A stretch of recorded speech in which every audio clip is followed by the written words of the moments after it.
Aujourd'hui, je vais vous parler des impacts dans le système solaire. Alors, quand on parle d'impact, c'est tout simplement le résultat de collisions à la surface des planètes, mais aussi de la planète Terre. Quand nous avons un astéroïde qui arrive à la surface d'une planète ou d'un astéroïde ou encore de la Terre, nous allons avoir ce qu'on appelle un cratère d'impact. Les cratères d'impact sont présents à la surface de tous les corps planétaires. C'est finalement le processus planétaire le plus récurrent dans le système solaire. Et évidemment, il va nous donner des indicateurs sur l'histoire, il va nous permettre de retracer l'histoire géologique des planètes, mais aussi évidemment lorsqu'on a une collision et un impact à la surface d'une planète, nous allons avoir évidemment une modification de l'environnement. On va en parler évidemment notamment de grandes catastrophes, comme ça a été le cas il y a 66 millions d'années lors de la collision d'un astéroïde avec la Terre qui a provoqué la disparition de près de 90% des espèces à la surface de notre planète. Alors les cratères d'impact, quand on regarde la surface de la Lune, on en voit finalement partout. Toutes les dépressions circulaires que vous voyez à la surface de la Lune, ce sont des cratères d'impact.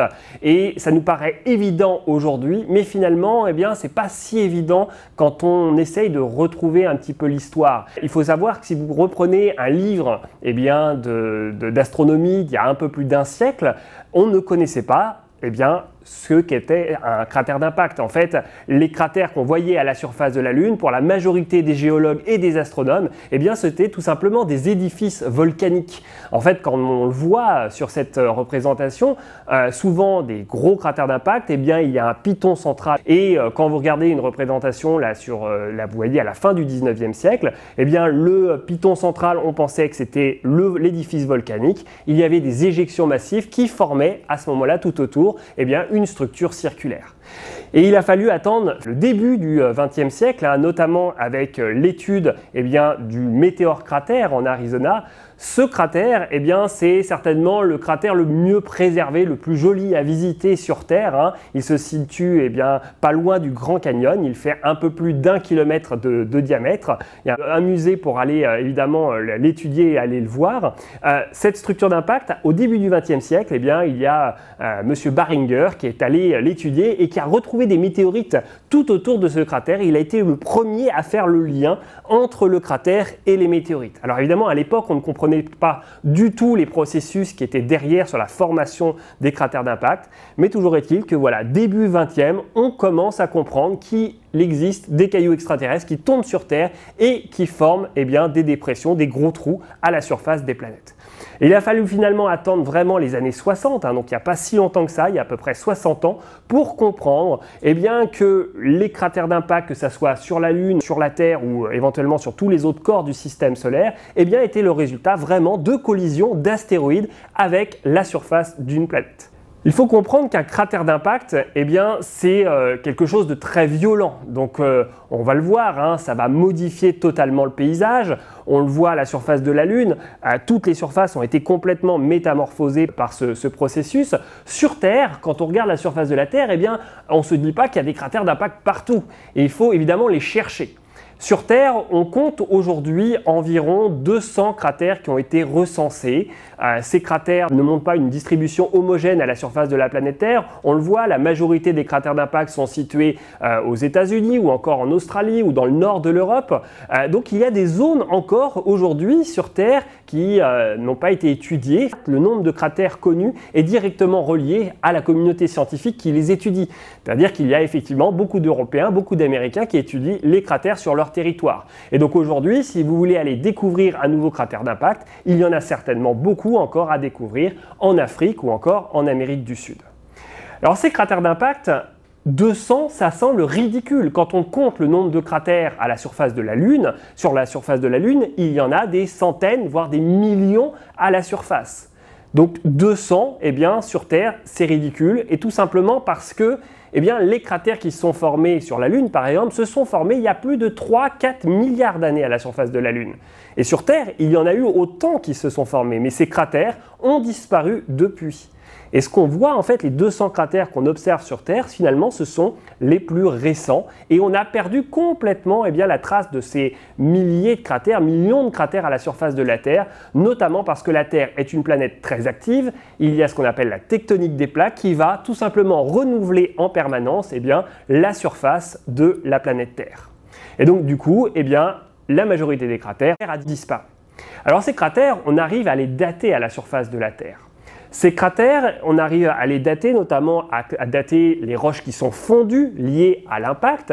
Et on le voit, la majorité des cratères, finalement, ont moins d'1 milliard d'années sur Terre.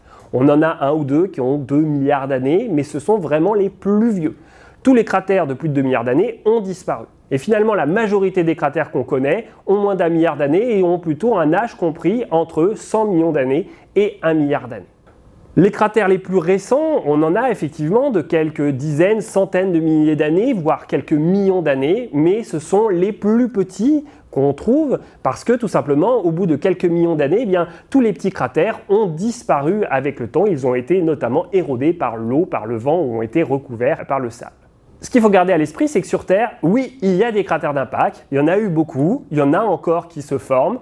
C'est évidemment pas un processus qui arrive tous les jours, mais régulièrement quand même, on a des objets de quelques dizaines, voire centaines de mètres qui viennent rentrer en collision avec la Terre et qui va évidemment modifier l'environnement terrestre, soit à l'échelle locale, régionale ou encore plus globale, comme ça a été le cas il y a 66 millions d'années.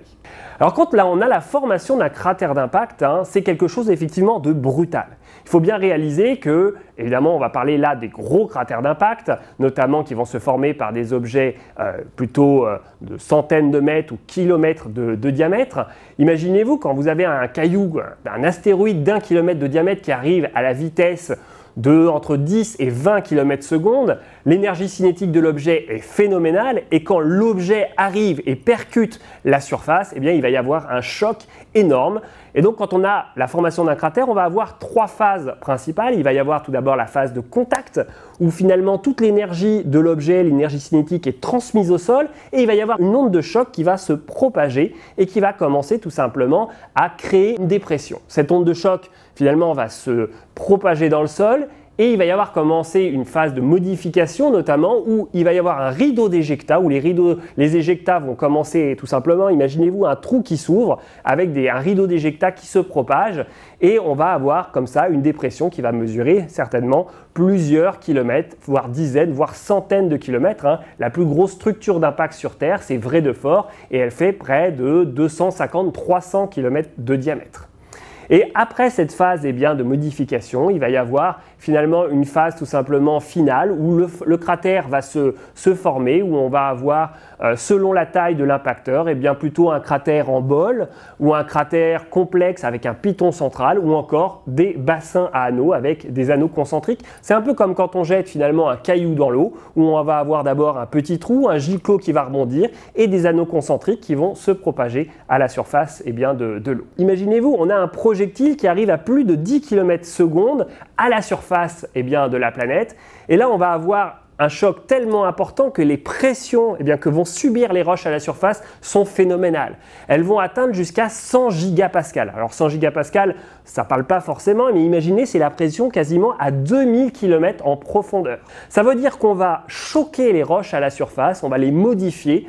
Et en fait, on va tout simplement modifier les minéraux, on va complètement les choquer, on va même les fondre parfois. Et donc en fait, les roches qu'on observe lorsqu'on forme un cratère d'impact, on ne les observe nulle part ailleurs, on les observe uniquement dans un contexte de cratère d'impact. C'est pour ça que quand on les cherche, on va chercher 3 principales caractéristiques. Tout d'abord, on va les regarder à l'échelle macroscopique. Souvent, lorsqu'on a un cratère, on concasse les roches, elles vont se remélanger dans une espèce de matrice plus ou moins fine, et ce qu'on va appeler une brèche d'impact.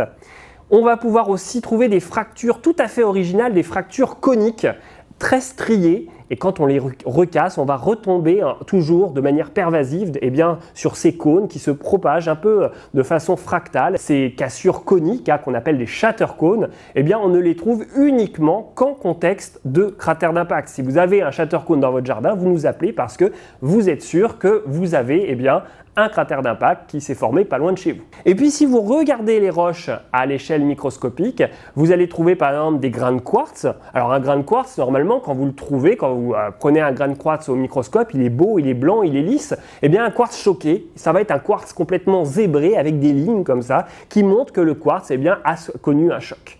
Voilà donc les 3 grands indices que les chercheurs de cratères essayent de trouver lorsqu'ils identifient une structure potentielle.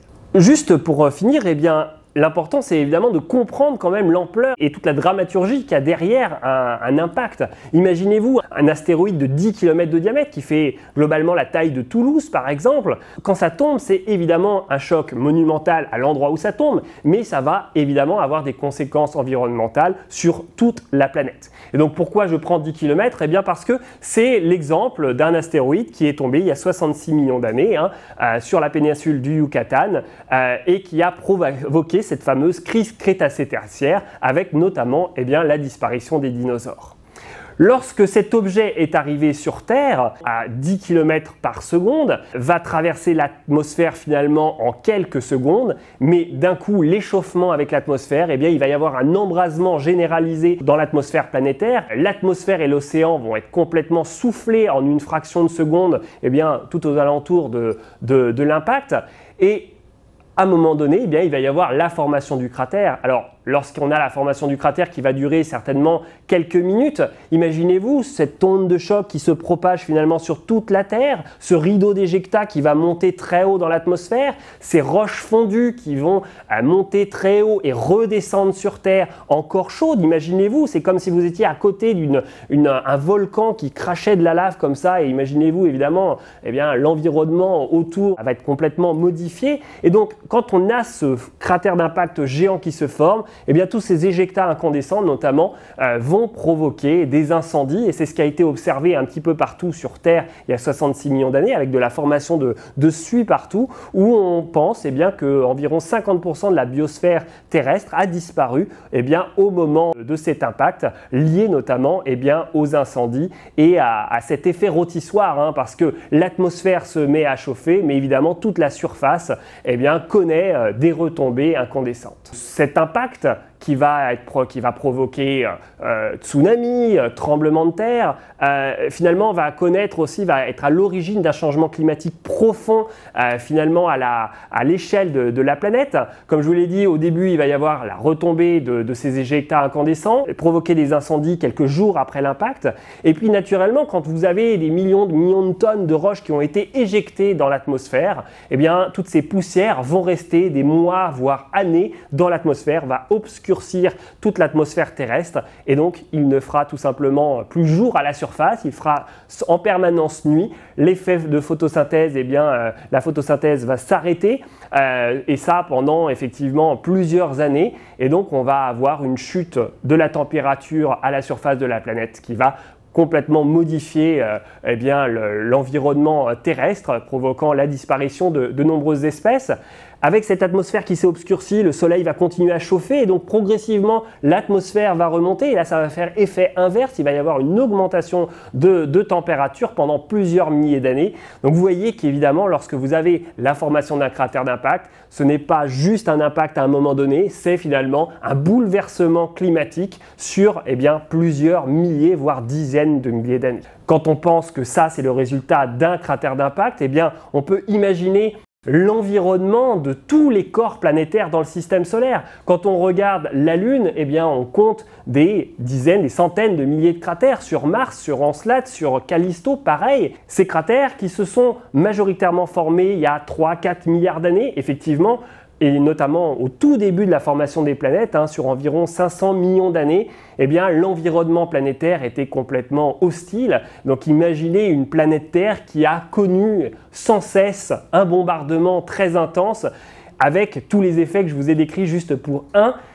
On a encore une histoire à écrire, on ne comprend pas encore cette période primitive où on avait un bombardement très intense. L'histoire reste à écrire et à comprendre, et notamment l'apparition de la vie à la surface de la planète Terre et pourquoi pas des autres corps planétaires. Sur Terre, eh bien, nous connaissons 200 structures d'impact. Plusieurs études ont montré qu'il existait encore peut-être quelques dizaines, voire centaines de structures d'impact à découvrir sur Terre. Et donc pour découvrir ces structures, eh bien, on a une planète Terre finalement à couvrir.